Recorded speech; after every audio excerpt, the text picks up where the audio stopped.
Colonel, you know what? You fought in Vietnam.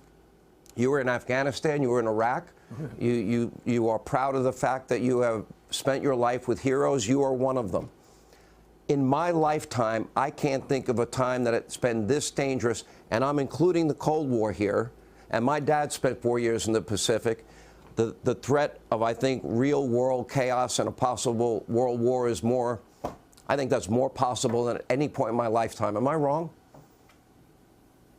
No. In fact, what we just heard from the Vice President a few moments ago, that the strategy is don't. Don't is not a strategy. You know, you and I were together last week, and we offered advice on how the Biden administration could deter Iran from starting a multi-front war on our ally Israel. As yet, none of that's been done. And so tonight, a little bit more free advice for the Biden administration. How to solve the problem of freeing more than 230 American, Israeli, French, German, Italian, Egyptian, and other nationality held hostage by Hamas and Islamic Jihad in Gaza.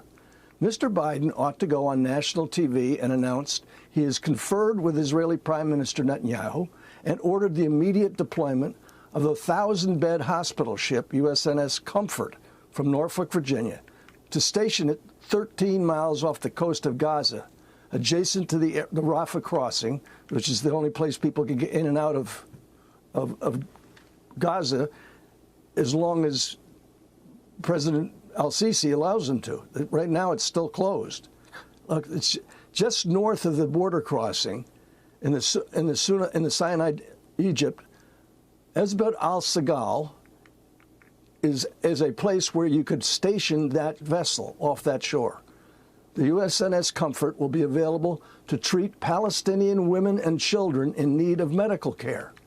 And Mr. Biden needs to call President Abdul Fattah al-Sisi and invite him to allow the 26th Marine Expeditionary Unit to utilize the port at Esbet Abu Shakal and the Al Arish International Airport in Sinai that we have used to support the International United Nations monitoring operation out there, and establish a triage there for processing the transporting of the sick and injured and infirm Palestinian women and children out to the USNS Comfort for medical treatment.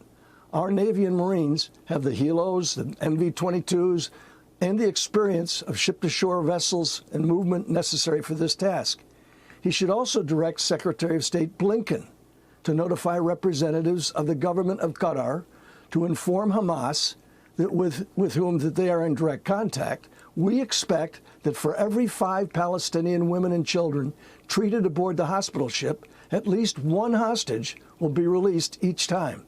There are, of course, many details to be worked out on this kind of humanitarian mission. The sea transit from Norfolk to Gaza is about 5,500 miles. At 20 knots, the hospital ship could be on station in less than 14 days. By then, details can be ironed out so that this life-saving endeavor can get underway. I can almost assure you that there's nobody who wants to do such a thing in this administration, but they should. And we ought to assure Prime Minister Netanyahu this is not being done to stop the IDF from continuing their counterattack on Hamas terrorists who murdered 1,400 Israelis on October 7th. Al-Sisi must be convinced to invite the U.S. Marine Corps and U.S. Navy mission ashore in the Sinai coast. And we ought to assure leaders of Israel and Egypt that we will provide accurate identity information to the International Red Cross and the Red Crescent for every Palestinian flown out to the hospital ship. Now, what's going to happen to the Palestinian civilians after their medical treatment? That can be worked out. It's the kind of thing that people ought to want to do.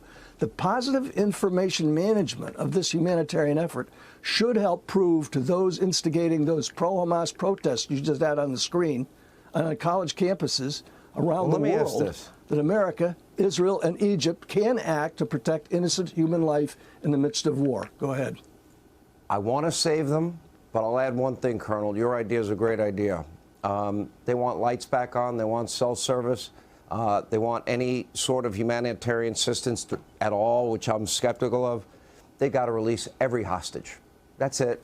Otherwise, Israel must defend its homeland. Colonel, we appreciate you more than you know. No, Thank you, sir. I say Israel's got to continue to do that. God bless you. Semper Fi.